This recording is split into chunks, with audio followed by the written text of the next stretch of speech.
Greetings and salutations, friends, and welcome back to part 2 of Deliverance Lost. Now, I said I was going to do the talk about the Primaris gene seed in this one, but it might be in the next one instead.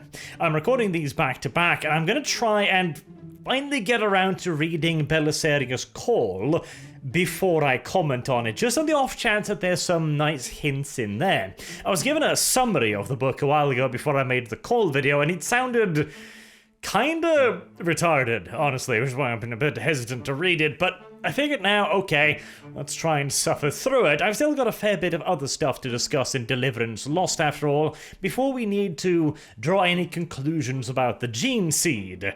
Let's just say that the story of the gene seed, how it ended up in Corax's hands and then eventually fluttered its happy little ass away, is not done yet. But first, Omegon has arrived on Corax's planet, or, well, kind of a planet, Kiavahr. He is starting to organize a resistance against the Raven Guard and the Imperium. The people who used to benefit from the Deliverance prison colony are not happy with being ruled by those who were once their slaves, and they are more than fertile grounds for a rebellion. Now, this is an interesting part, because Omegon's not necessarily Omegon. Most of the Alpha Legion think that they are Alpharius. They have chosen to forget their real name and history in order to perfect the bluff of them all being Alpharius, the misdirection. But some of them are programmed to think that they are Omegon instead. Now, this could, of course, still be the actual Omegon, and considering how important this mission is, I wouldn't be surprised if it actually was Omegon. But I came to thinking, here's a problem. We will see later on in this book that when the Alpha Legion starts revealing themselves within the Raven Guard ranks, the command system breaks down a little bit. No one's entirely sure of who's in command because of the psychic indoctrination that they've all gotten. Like, they're so into their roles, and they've forgotten so much of their original names and places, etc., that they all kind of just start ordering each other around. But in the case of Omegon, well, he's one of the twin Primarchs. Nobody would ever question his orders. Maybe this is kind of a command structure within the Alpha Legion. Basically, all of the various operatives have most of their own minds scrubbed, so as to be really difficult to detect and also allow them to ease into their adapted roles very easily. But the linchpin, the chief operative, he thinks that he's Omegon. And therefore, the others are going to be like, well, he's one of the twin Primarchs. I mean, all of us are Alpharius, right? And then nobody will question his authority in the slightest. Whether or not he is Omegon at that point, then, is immaterial. He is the chief operative of the operation and can maintain contact and order the other ones around. Maybe I'm reading too much into it, but it would be a neat and fairly smart system to ensure that there is always a field commander in place, shall we say. And speaking of Supreme Commanders, Dorn and Corax has one last little conversation before Corax ventures out into the Himalayan mountains to rediscover the Emperor's gene tech. They are having a discussion. They are talking about the nature of the Emperor in a degree. Rogal Dorn is of the opinion that they should trust him above anything else because, at the end of the day, he is the Emperor. Corax is presenting a little bit of doubt in him. He essentially brings up the point that the Emperor created Horus, and he brought Conrad Curse and Angron into their ranks. And he could have chosen the ultimate sanction, which he brings up as if suggesting that the Emperor has employed this sanction before, which to some degree we kind of know that he has with the long-lost legions, although again, actual hard information relating to those are rare at absolute best. Dorn finds this a little bit disturbing, how can you dare doubt our father now? He still wishes for us to conquer the galaxy and all that. I think Dorn is putting on a a brave face, because he himself has his doubts, but he's far too smart and far too disciplined to complain about those. But it does bring up an interesting point, doesn't it? Why didn't the Emperor just kill Conrad and Angron? I mean, the whole thing about Angron, oh god, that was executed in the dumbest possible goddamn fashion. The entire thing with Angron was just fucking retarded. The Emperor could just have wiped out the army opposing him, and he would at the very least have gained Angron's gratitude, if nothing else. Or he could have teleported down to the field, killed the army in front of Angron, and then beaten the fuck out of Angron's army just to instill the sheer... the biggest dick syndrome, essentially, and be like, bitch, I am your father, and I will do with you as I goddamn will. But no, he brought Angron up into orbit, let his army get slaughtered, refused Angron the honor of fighting alongside his brothers at the time. Oh god, it was dumb. Oh god, it was dumb. And Curse? Well, you can also remember that Conrad Curse was not quite as broken when they first met him, although still, the Emperor probably understood that he was a bit of a dodgy individual, and as he went on as well, his nefarious nature would almost certainly have started coming to light. Honestly, Conrad, I can understand why he didn't kill, because the Emperor did design him to be a weapon of terror. That was the idea of the 8th Legion Astartes. But Angron... that was just dumb. That was just dumb. And I entirely understand Corax being like, I wish he'd shot the bastard. Because it would have been much, much better. Hell, for everyone, even the Warhounds would have been better off without Angron. But hey, details. Corax then departs for the Himalayan mountains, where he knows the secret gene laboratory of the Emperor is hidden. But of course it is not unguarded. There is no overt defenses, instead a massive puzzle. The Emperor has literally hollowed out a mountain and made a ginormous 3D puzzle inside of it, with massive engines moving gantries, walkways, and entire rooms across a huge subterranean space. Apparently, the metrics, the calculations behind these random movements is carried out by the melting of a glacier. That is some hardcore autism right there. I don't even know where to begin in analyzing that shit, and neither does Corax.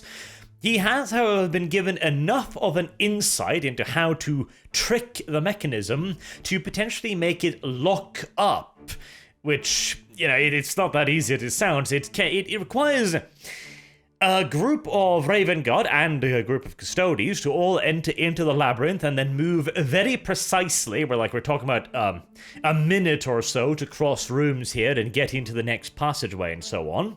And over the course of the next few hours, this will allow Corax to trick the labyrinth into a position from which it will have to lock itself into place. Thereafter, Corax can take the shortest route to the central passage and unlock the Emperor's gene secrets.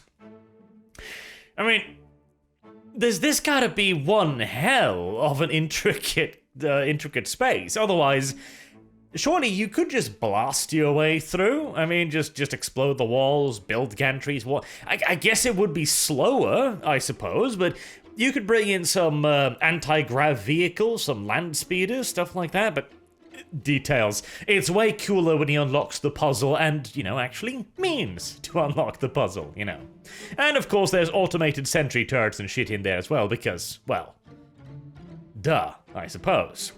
But Corax is not the only one engaged in a little bit of puzzle activity. Omegon, if it is indeed Omegon, is engaged in unlocking his own puzzle on Kiavahr, undermining the Raven Guard's authority. He has gotten into contact with a lot of the old guilds, the people who used to rule Kiavahr and Deliverance, who are now being slowly but surely supplanted and removed by the Adeptus Mechanicus. Obviously, these people are no friends to the Emperor and are fertile ground for Omegon's intrigues. Omegon has literally no issues whatsoever manipulating these people. They're all desperate for power, they're all relatively insignificant, and their real power on Kiavahr is minuscule at best. His real allies, in reality, are within the Mechanicum, the Order of the Dragon, referring almost certainly to the dragon that slumbers beneath Mars. This Dark Mechanicus is currently using the guilds to help them out and provide a easy target for any retribution, whilst it will be they, the Order of the Dragon, who will launch the primary distraction, whilst Omegon presumably steals the gene tech once it has been brought back to Deliverance or Kiavahr. He also injects one of the Guildmaster with a neurotoxin and states later on to Omegon that, yeah, why not? Once we've taken over the planet, we aren't going to need these bastards anymore, after all. Which, again, I mean, to be fair, the Guildmasters don't really have a choice in this matter. They kind of have to cooperate because they're not powerful enough to do anything on their own, and Omegon very subtly suggests that if they were not to cooperate, they could just kill them all, so they're kind of caught between a rock and a hard place there. Whatever they do, they're probably boned, so they're gonna go for the only only way out, which might possibly be a way out, no matter how far-fetched it may seem. And for Corax and his glacier-melting machinery, he also does find a way out. It does cost some lives, both for the Raven Guard and the Custodes, but he does actually manage to find a way through the labyrinth and recover the gene sample, which is, as expected, ridiculously complex, to the point where the Magos biologist who's with him basically doesn't understand a goddamn thing of what he's looking at, and says that it could take god-awful amounts of time just to figure out the base components of this, if they could figure it out at all. And that is with the entire blueprint, more or less, right in their hands. Additionally, amusingly enough, there's actually a direct intervention by the Emperor here, or at the very least what seems like one. The last lock is a psychic one, and only the Emperor could open it. Now, obviously, Big E would have known that before he sent Corax off to play with it, so he must have prepared some kind of workaround to get it open, and it seems as if he possessed a ex-librarian of the Raven Guard for a brief second to open the lock. Now, I kind of wondering, like, why hasn't he... I mean, so the decree of Nikeah is still in effect. Why? I mean, surely the Emperor put that in place to avoid the threat of chaos, to avoid a potential misuse of psychic powers in an open rebellion, which Magnus was kind of looking like he was heading a little bit towards. But surely now that he knows that the forces of chaos are allied with the enemy, what is there to hide anymore? I don't quite see why the Edict of Nikeah hasn't been essentially immediately disbanded, seeing as that would be the obvious step. It's another one of those things where I just don't know what the hell, what's the idea here? Because the Edict of Nikeah, to begin with, was a bit of a derpy move in my opinion, but it was founded in logic. There was a genuine reason to deny the Legiones Astartes this tool due to the fact that it could potentially be used as a route for corruption. Alright, okay, cool, there's a reason to that, but why keep banning it now? I don't quite see that one. And again, Corax has spoken to the Emperor directly, and he has now intervened through a Raven Guard's librarian. Maybe he considers that to be sanctioned good enough, like, hey, it's fine, you can use it now. But God Emperor only knows, I suppose. We also hear a bit more about Corax's days after the rebellion, when he first meets the Emperor. He describes him in a rather interesting way.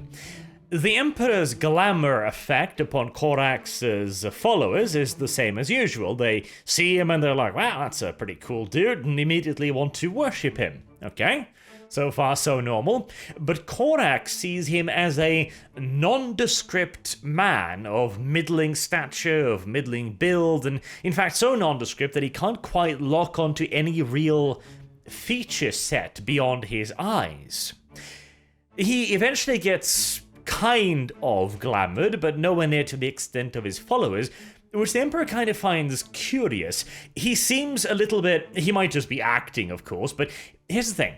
If Corax can actually see past the Emperor's glamour, then surely he can see the Emperor as he is, and he describes the Emperor as seeming a little bit confused and nonplussed about the reactions of Corax's followers. That's interesting. As if he didn't expect it, as if he was perhaps experimenting with it. He's also a bit surprised about Corax not being affected by it, and the fact that Corax apparently remembers him, something that should not be possible, because when the Primarchs were scattered across the galaxy, they were essentially in a hibernating state within their gestation pods, so the fact that Corax knows the Emperor is highly intriguing. But then again, we do know that Corax is some kind of psyker. Perhaps... How does one put it? The Primarchs seem to have a bit of an interesting relationship with their psychic powers. Magnus is, of course, an overt psyker, but Kurz as well has a hint of psychic power, a certain degree of precognitive talents, although not a great deal of it, and what he does have, one can certainly question whether or not is his power, or is merely a phantasm that has been placed upon him, or a curse placed upon him, one could argue, by the Chaos Gods. But Corax, make no mistake, he has genuine psychic powers. He even describes sitting in to security guard meetings on Deliverance when he was in prison, just sitting there, right in the meeting, and nobody goddamn notices. Again, that shit ain't stealth. But anywho, he recovers the gene tech and decides that the best place for it would of course be to bring it back home to Deliverance, where he can use it to rebuild his legion, assuming he can unlock it in the first place, because that, obviously, is still a rather big hurdle to be overcome. Alpharius, who has infiltrated the Raven Guard, is of course overjoyed by this turn of events. He can already see the potential in this. I mean, the ability to not only rebuild the Legion Astartes, but to potentially even make them better, and have them grow up within hours, rather than months or years, fully combat ready. This is quite the prize, and no doubt about it. But of course, he's not quite done yet. He hasn't got his grubby little paws on it yet. And in fact, some rather seditious thoughts have started to creep into our Alpharius's mind. He's starting to identify more and more with the Raven Guard. He's starting to ask himself more and more questions. Why did the Alpha Legion turn? He states at one point that he can't justify their treachery. He can only trust in the twin Primarchs. And there's also a sense of inferiority in the Alpha Legion, particularly as shown by Alpharius here. Again, Alpharius, quotation marks. He feels that the other legions have kind of overlooked the Alpha Legion. They have swept them a bit under the rug. He specifically mentions that whenever a Primarch was discovered, all of the legions would hold great celebrations, but when Alpharius and Omegon were discovered, the last of the Primarchs to be found, that passed with only minor celebration, a very muted welcome, whereas Alpharius is of the opinion that this should have been the culmination of the Great Crusade, rather than a last final desultory note like, oh, the last guy. Oh, welcome, I guess, you know. Get to work. I can totally understand as well, and this is something that the Alpha Legion has done to itself also, the anonymity of the Alpha Legion. He says that this doesn't bother him, but it very clearly does. To begin with, he kind of complains about being, or not complains, but he thinks about how it's a bit disturbing to have distinctive features, again, now that he's masquerading as one of the Raven Guard, to be surrounded by these very clear individuals. But at the same time, he also very clearly kind of enjoys all of that. And then he also complains about the Alpha Legion being overlooked, and repeatedly states that with the gene tech, he wishes to see the Alpha Legion at the head of the rebellion. He wants to see them forming the future of the galaxy. It seems clear to me, at least, that the Alpha Legion are nowhere near as content with their anonymity as they try to make you believe. And speaking about trying to hide one's butthurt, the Raven Guard has been assigned a word-bearer chaplain, like all of the other legions and many of their smaller formations had after the Edict of Nicaea, to ensure the compliance with the Emperor's ruling here. The word-bearers at the time, of course, having been considered very trustworthy and those least likely to deal with any nonsense. They would enforce the Emperor's words without doubt or hesitation. Of course, after the treachery, he was immediately captured and imprisoned. Upon Corax's return, he interrogates him? I don't even know if I can say that he interrogated him. He yells at him for a bit and then snaps his neck. Which, I mean, I understand, but still seems a little bit, quick, I suppose. Hell, even Corax's commanders think that was a little rushed. They would have at least liked to find some evidence before executing him, but there you go. Corax claims to be able to smell the taint on him now that he knows what he's looking for, which is interesting. Is this another one of Corax's latent psychic talents, I wonder? Being able to detect the taint of chaos? Or he might just simply be really, really angry, and this guy was a rather convenient way to vent. Either or is just about as likely, I would think, honestly. And on the notion of mysteries, the book here makes its first really large and annoying mistake, or, well, it's been doing this for a while. We are, of course, inclined to believe that there are further Alpha Legionnaires who have infiltrated the Raven Guard. The book has not been overly subtle in suggesting that, but it keeps... See, this issue. If you're going to have the players in the dark, if you're going to have the readers, in the dark about something like this, the best way to do it is to drop subtle hints. The book doesn't do this. The book berates and laments you. It beats you over the head. Bang, bang, bang, bang. Suspicious, suspicious, suspicious, suspicious. Oh, this guy's evil, I tells ya. And my reaction to that is, yeah, he's definitely not an Alpha Legionnaire. Fuck you, book. Whenever you're signaling to me this strongly, I know you're trying to set a trap for me and be like, oh, this guy is suspicious. He's probably the bad guy. No, obviously fucking not. If he was the bad guy, you wouldn't be making it this bloody obvious now, would you? And so, basically, I ended up suspecting anybody but Agapito.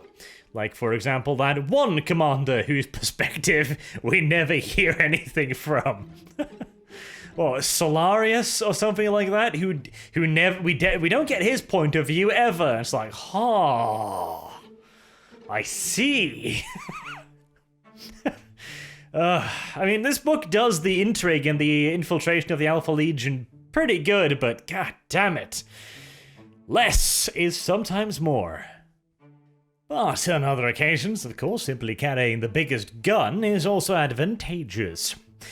The Tech Marines of the Raven Guard have engaged in a series of experiments. One of the Tech Marines got really suspicious because during the Istvan slaughter, he had been firing his bolt pistol against enemy traitors and it had done, well, diddly dick nothing in the most cases.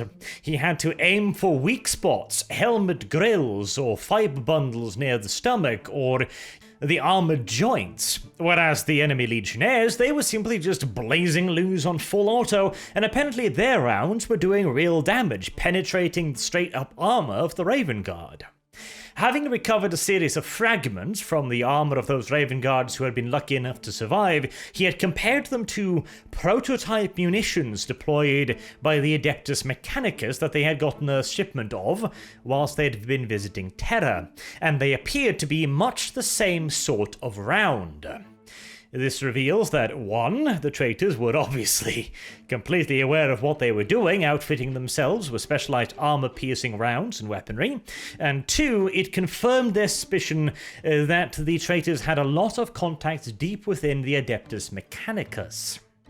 It also allowed the Raven Guards to attempt to replicate this ammunition, although it was somewhat hodgepodge. They did not have the facilities to recreate the full Mark Mechanicus tech. Instead, they had to create an improvised version, which is something many of the other legions would do as well.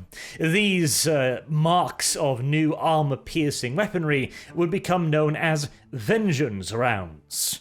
For obvious goddamn reasons, I suppose.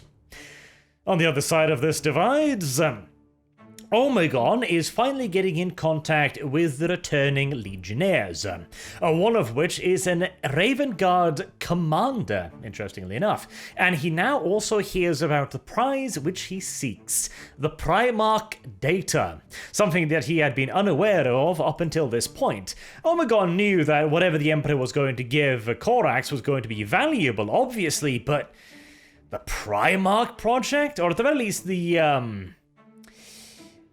ingredients of the Primarch project, the recreation of a legion, that was more than Omegon had really dared to hope for, and he begins to imagine the potential uses of this technology.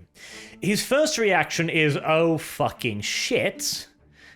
No, that's bad. We need to destroy it immediately. Because if Corax has access to this information, he could literally rebuild the Raven Guard. And not just rebuild it, he could make it far stronger than it ever was before. Which would, you know, kinda just sweep the legs under everything the traitors have done so far. And also put back the whole plan, seeing as they, of course, want the primordial annihilator to win this conflict. And if the Raven Guard Legion is not only recreated, but potentially strengthened, yeah, that objective is suddenly looking a lot more dodgy, isn't it? But he catches himself.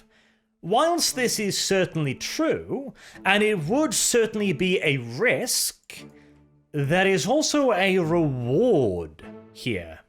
If he manages to secure this genetic data, then not only will he be able to massively potentially strengthen the Alpha Legion by being able to, well, create super soldiers, super soldiers, excuse me, it would completely and utterly tip the balance of power within the rebellion.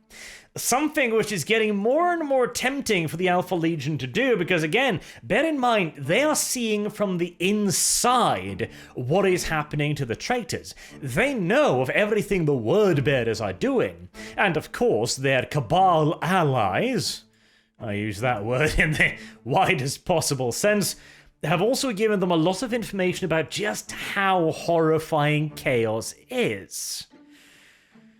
Undoubtedly, as we indeed know via Alfarius, the real one, presumably, they're starting to question whether or not they've really picked the right side here. And even if they're not necessarily questioning the end goal, they're starting to wonder, is this the best way to go about it? Because it seems like a damn risky thing. Like, oh yes, how do we defeat this incredibly evil galactic force?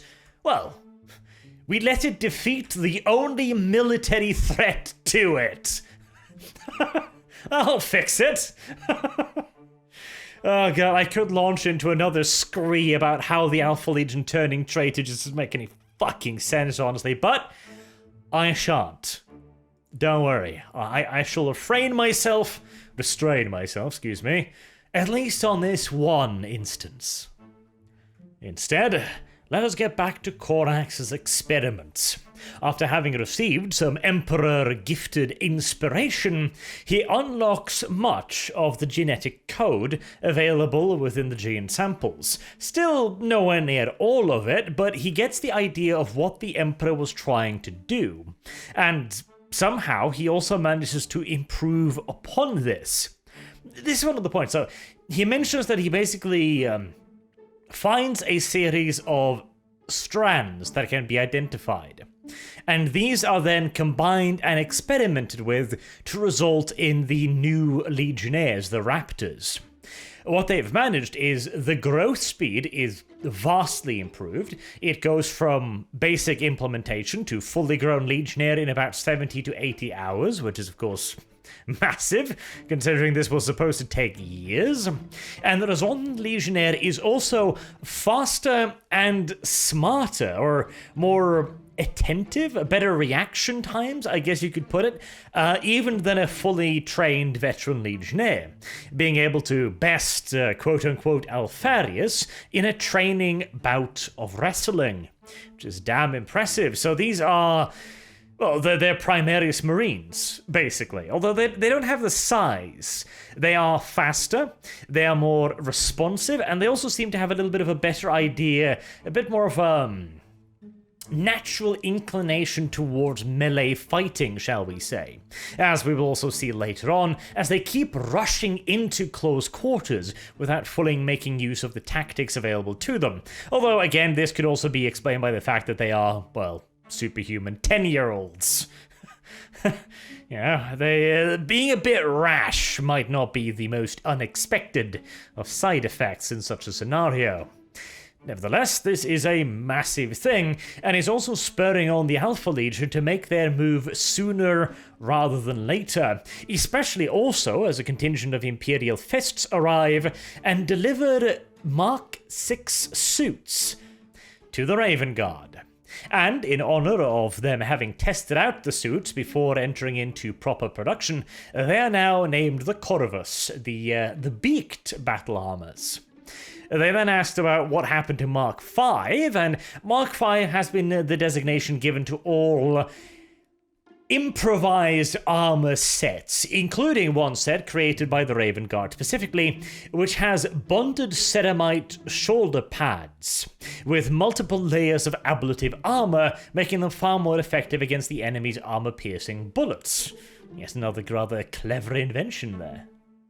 But of course, by far the largest and most problematic clever invention is the Raptors.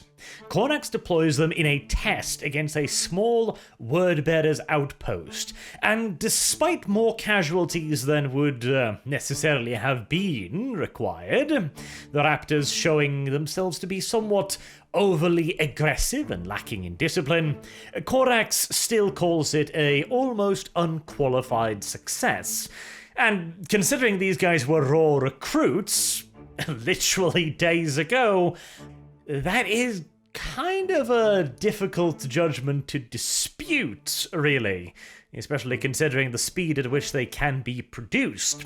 It certainly was more than enough to get Omegon nice and nervous, going so far as to try and hinder the development process of any further Raptors so that he could buy enough time to get some reinforcements in system and launch a covert assault upon Ravendelve, the base in which it is being held. But to buy time, he wishes to interfere with the implementation process of the next batch of Raven Guards. The Magos, in the Order of the Dragon, states that he has a way of doing this. A gene seed poison of some sort, which, if introduced to the gene seed sample, will result in rampant mutations in those implemented, and he also ensures Omegon that it will be easy to separate this poison from the genetic material once it is acquired. Sounds goddamn convenient to me, but Omegon bites and simply just has this done. The gene seed is implemented in a new batch of Raptors. There is at first no ill effects, and Omegon gets really annoyed, yells at the Magos, and gets told that it was in fact basically a demon that he had implemented in the sample. Omegon is not happy with this, because that is an incredibly risky and retarded thing to do on, oh god, so many levels. First and foremost, the entire idea... Oh, no, we can easily extract this. Yeah, theoretically, you can easily extract this. Reality, well... demonic possession tends to be a little bit more interesting than most people at first assume, surprisingly enough. Especially since this is not exactly a science or anything. But there is eventually a mutation process, reducing the Raptors to, well, far more beastly characters, although, interestingly enough, it does not affect their minds, apparently, in the slightest. All of them retain command of their own faculties, and none of them decided to attack the Raven Guard, for example, who dragged them back to safety after their mutation started. That's very interesting, because usually with this kind of stuff, one of the first thing that goes is the mind, and yet these guys appear almost entirely unaffected in that regard. Quite interesting. A purely biologically mutagenic strain of demon blood, as the Magos apparently called it? Huh. Deus Ex Machina is what I think I'll be referring to it, but hey, details. And you know what? I think I'll leave this one a little bit shorter. We'll leave it off there because next one I hopefully will be done reading the great work, so I can talk a little bit more in depth about that and Cole's process of creating the Primaris Marines. Hopefully, at least. I'm telling you, I'm having a real hard time getting through the great work. I am not enjoying it. Cole's personality, first and foremost, is far too flippant and annoying. His clear tech heresy, his obvious tech heresy, that all of the other characters just kind of shrug at, like, oh, it's just Cole. Don't worry about that. And he's just pulling shit out of his ass. He really annoys me.